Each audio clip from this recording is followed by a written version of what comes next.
యెహెజ్కేలు గ్రంథము 34వ అధ్యాయం 26వ వచనములో, నా పర్వతము చుట్టుపట్ల స్థలములను దీవెనకరముగా చేయుదును అని దేవుని యొక్క వాగ్దానాన్ని జ్ఞాపకం చేసుకున్నప్పుడు, చిన్న గొర్రె పిల్ల నేను యేసయ్యా అంటూ పాడే పాట గుర్తుకొస్తుంది.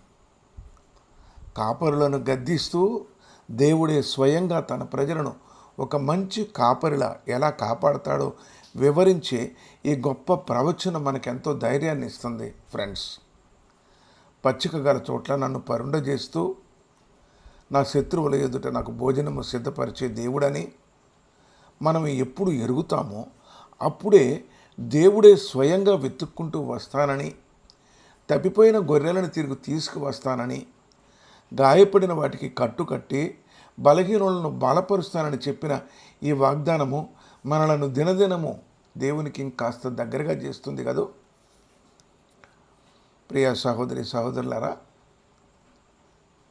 ఈ యెహెజ్కేలు గ్రంథం 34వ అధ్యాయం 26లో ఇచ్చిన ఈ వాగ్దానం మనకు దేవుని గొప్ప ప్రేమను, ఆయన ఎలాంటి కష్టాలలోనైనా తన వారిని విడిచిపెట్టడని, ఆయన దయగల కాపరి అని మనకు భరోసా.